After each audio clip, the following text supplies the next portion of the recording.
Hello, my friends, it's Danny and Happy New Year. I am super excited. I thought it would be really fun to kick this year off sharing 10 healthy eating tips so that I could help you get started and or support you on your journey with health, wellness, and weight loss. Now, as you listen to this video, you may see that some of these tips tend to overlap and or play off of each other. That tends to be the way it works. As always, take what works for you, take what resonates, and leave the rest behind. I also want to encourage you to stick around to the end of the video because that's when I'm going to chat about how to actually take these tips and begin to implement them into your life, right? Information and knowledge does not actually get us anywhere unless we begin to apply it. So we're going to chat more about that towards the end of the video. And finally, keep in mind that healthy eating is going to look different for everyone. So much of this work is going inward and checking in with ourselves to see what we believe is the right next step for us. Because when we ask ourselves the question, we're often very pleased to see that we actually have all of the answers. So the very first tip that I want to share is to be easy, gentle, and curious. I know so many of you just want me to get right into the action steps. My brain does that as well. We want to get right into go, go, go. But it's important to take note that via the media, via the diet industry, so many of us have been taught that we need to push and beat and bully ourselves to the finish line. We're taught that being healthy or making changes or losing weight is all about this journey that's supposed to be hard, where we have to restrict and deprive and punish ourselves. But as you know, as I know, that does not work. When we are constantly pushing and criticizing ourselves, we're creating a lot of negative emotion. And it's very difficult, if not impossible, to create a positive result from a negative emotional state. So I want you to commit to a kinder way.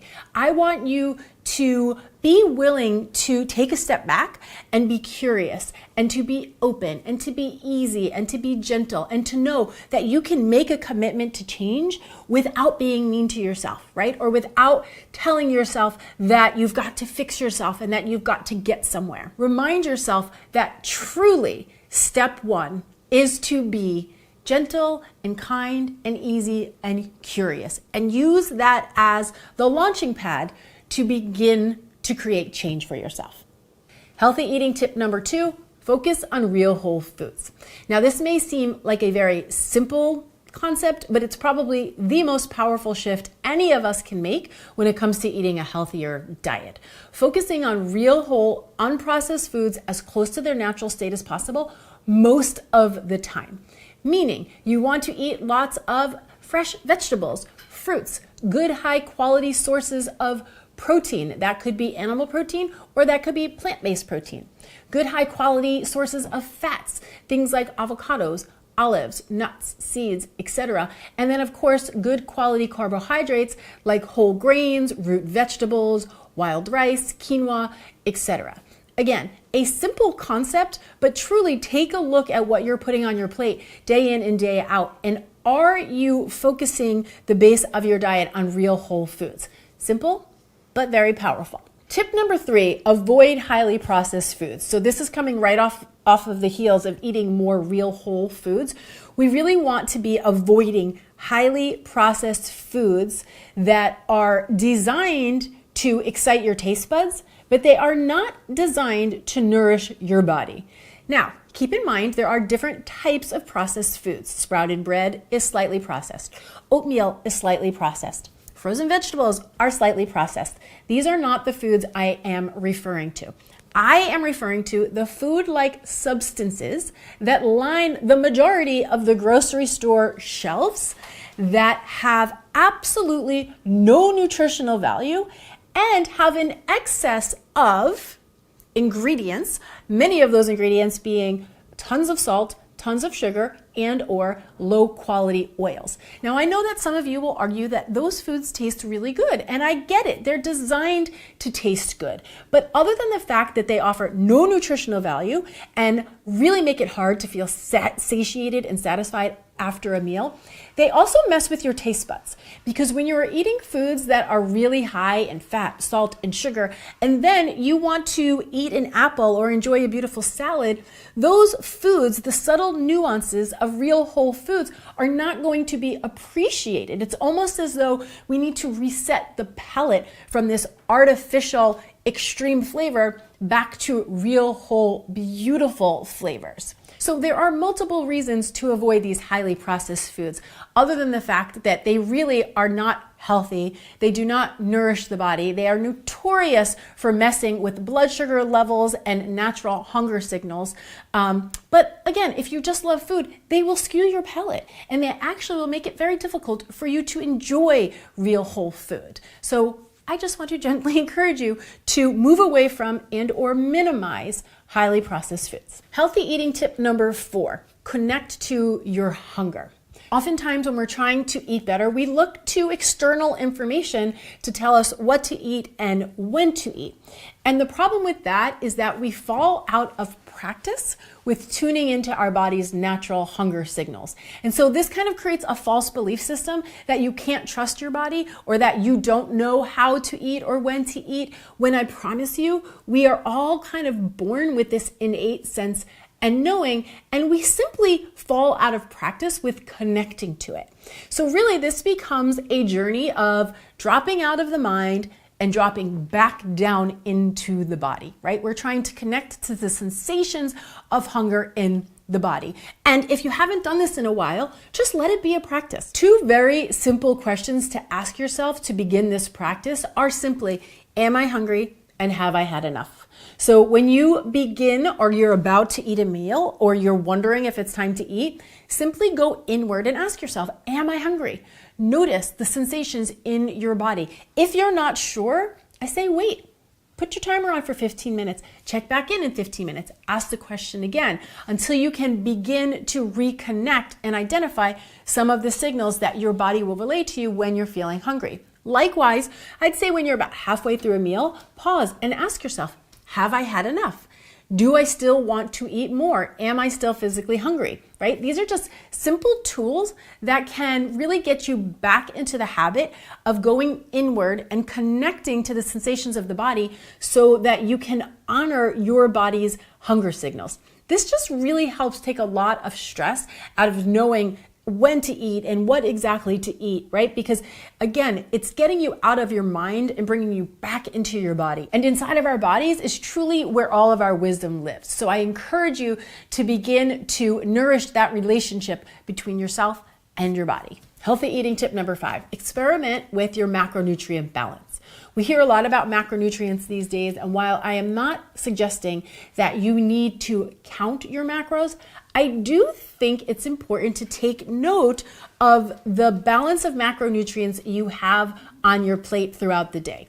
If you tend to lean towards a very heavy carbohydrate diet, for many people, this can create more cravings and make it harder to regulate your appetite. Does that mean you shouldn't be eating carbohydrates? No, not at all. But what it does mean is you want to consider, hey, do I have some good quality proteins on my plate? Do I have some good quality fat on my plate? For many people, this simple shift can really make all of the difference in the world, because that protein and that fat can help to regulate blood sugar levels, which can both make it easier for us to feel satiated and satisfied after a meal, but also it can make it easier for us to connect to natural hunger signals.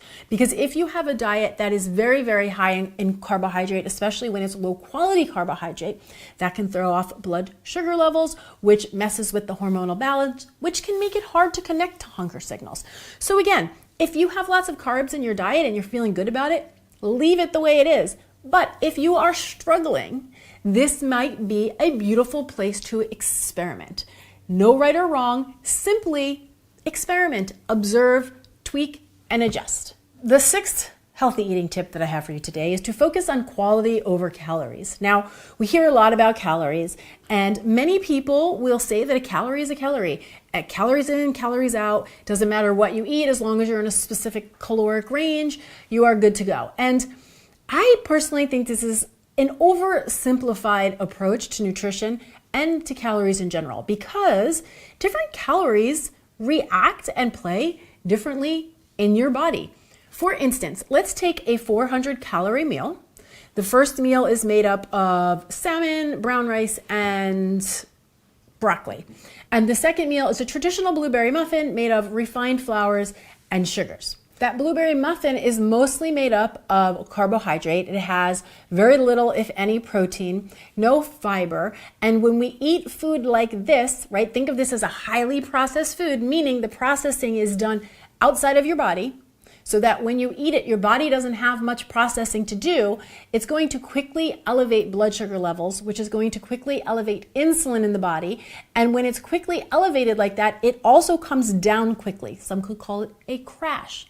And the result of that is that you will be left feeling very unsatisfied, very unsatiated, and very hungry shortly after eating. Some say they feel hangry, which is a combination of feeling hungry and angry all at the same time, like you need to eat something and you need to do it immediately. The body is very wise, and it knows that if the blood sugar crashes and it needs to get it back up quick, hey, I'm going to create a craving for more sugar or more refined flours, things that I can eat quickly without having to do a lot of processing. So it kind of turns into a negative spin cycle if you do it a lot. Now, on the flip side, if you were to eat that beautiful meal of salmon and brown rice and broccoli, you've got lots of healthy protein, healthy fats, lots of fiber. This is going to take some time for your body to process. It's going to take some time for your body to break it down. And so blood sugars will elevate slowly and a little bit more steadily. There won't be a big crash after you're done eating. And when you are done, you'll feel more satisfied, more satiated, and you won't have strong cravings, or you will be less likely, I should say, to have strong cravings for more processed carbohydrates and or sugars. So of course, the quality of the calories that we are eating matters, right? Not only does it matter just from a nutritional standpoint, but it matters from the standpoint of what behavior does it drive after we're done eating it, right? What do we want to eat next? And how soon do we want to eat again? So I say, instead of only focusing on calories, really step back and focus on the quality of the food that you're eating. You get a lot more bang for your buck. Healthy eating tip number 7, move towards a plant-based diet. Allow me to explain. I have a lot of people ask me, should I be a vegan? Should I eat a vegan diet? Danny, should we all be vegans? And to that, my answer is not necessarily, unless of course you really want to and it really works for you. But what I do believe, and one of the very few things that most all nutritional experts agree on, and we all know that they do not agree on much, is that we all want to have an abundance of plant-based foods at the base of our diet, right? So tons of vegetables, fruits where they work, anything that's really coming from Mother Earth, things that are rooted in life energy, you want at the base of your diet. Now, does that mean you have to be a vegan? Absolutely not. You can be a meat eater and have a plant-based diet. You can be paleo and have a plant-based diet. You could be a weightlifter and have a plant-based diet, right? You could be a yogi and have a plant-based diet. There are many different nutritional approaches that still rest on a plant-based diet. Because my brain really likes to simplify these concepts, what really helps me is to think about it like this. The more life, energy, and vitality in the food that I eat, the more life, energy, and vitality I am going to receive from that food, right? So you're going to get more life, energy, and vitality from a fresh salad than you are from a can of soup. Easy way to just make choices around your food. If you're looking for more energy, if you want to feel more vibrant, lighter, brighter, choose foods that have those characteristics, and you are going to receive those benefits from those foods. Healthy eating tip number 8, cook as often as you can. Cooking your food is hands down one of the easiest ways to know what you're putting in your body. You're in full control of your ingredients. You are in full control of the quality of your ingredients. And so it's a really easy way to nourish your body and to eat healthy, delicious food. Not only that, when you cook your own food, you have more of a connection to your food, and that alone can also feel very nourishing. That's why there is so much power in a home-cooked meal or sharing a home-cooked meal with people you love. While vitamins and minerals are very important, right? We want our antioxidants and all of those goodies when it comes to healthy eating. We also want to take into consideration the energy that goes into our food and in which ways we are actually enjoying our food. So cook as often as you can, and if that's only every once in a blue moon, fantastic. Do it, enjoy it, and let it be enough. Healthy eating tip number 9, practice mindful eating. Now this is coming off of the heels of what I was just saying, which is in order to be truly nourished by a meal, we have to be able to receive the pleasure and the nourishment that that meal has to offer. And nourishment is not only about calories and nutrients. Nourishment is also about flavor, taste, texture, aroma. All of these components play into a nourishing eating experience. So if you're in the habit of eating on the go or eating while you're watching TV or eating in between activities and you're not really receiving all of the pleasure and nourishment that that meal has to offer, you will often be left feeling hungry. Even if you've had enough calories, you will feel hungry because you weren't truly nourished by that meal. And the brain is not smart enough to know the difference. And so what happens is we think we have a willpower issue. I need to control the food. I want to eat more food. When really, we just have an awareness issue. We weren't paying attention when we ate, and therefore that eating experience wasn't actually registered within the body. So taking the time to really be present with a meal, the flavor, the taste, the texture, the aromas, can really be a very satisfying eating experience, which then will curb the desire to eat more food later if and when you're not really hungry. So if you don't already do this, just choose one meal in the day, if that's all you can do. One meal where you can commit to eating mindfully and with your full awareness, where you're just committed to the pleasure and to the enjoyment of that meal, and notice how that affects your relationship with your food, your appetite, and overall satisfaction with your meal. And healthy eating tip number 10 is make it easy, make it fun, and don't get fanatic. Remember, the name of the game here is to feel better. We want to eat better so we can feel better. So if you're going into this with a very stressed and uptight and anxious point of view, we're kind of missing the whole point, right? We end up feeling not so good about trying to eat better, and then we're like, well, what's the point of eating better if it makes me feel bad? So I want you to go into this with a lighthearted approach. Ask yourself, how can I make this easier? How can I make this more fun? What would be delicious? When you ask yourself a better question, you will receive a better answer. So instead of saying to yourself, why is this so hard?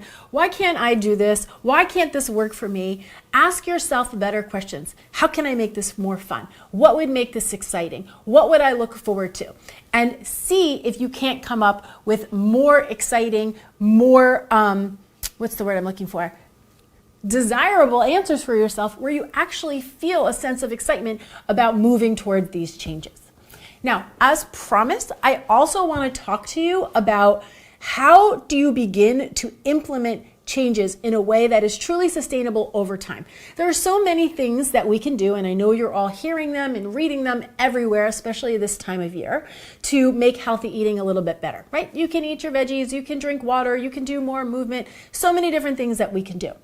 But the practice of real long-term sustainable change is to trust the process of building one small habitual change after another. Meaning, choose one thing that you are ready to commit to, that you are going to say, hey, I really am going to commit to, you fill in the blank. Let's just say it's eating one big salad a day. I'm going to commit to making one of my meals a vegetable-based meal every single day. That could be a salad, that could be a big bowl of vegetable soup, whatever it is for you. And then practice that habit, practice that commitment until it's kind of a no-brainer until you don't really have to think about it anymore. It's just something that you now do. And once that has happened, then you think about what you can do next. This is a much more sane approach than trying to overhaul everything at the same time. Because if you put unrealistic expectations on yourself, you're going to inevitably fail, and then you're going to tell yourself it doesn't work and it's not worth it. So truly, allow yourself to go slow, the opposite of what most people want us to do. Allow yourself to learn, meaning give yourself the space to do things wrong and to figure out how to do them in a way that's going to work for you until it's sustainable. And then once that becomes a habit, once that becomes kind of a no-brainer, then think about adding something else into the equation. So those are my thoughts on eating healthier this year. I would love to hear what you've been practicing, what you plan to practice, what has worked for you before. Come on down to the comment section below and do share. It's always so very appreciated because not only are you all learning from me, but I also learn from you and you all learn from each other. So as always, thank you so much for watching. I'm Dani Spies and I'll see you back here next time with some more food for thought. Cheers.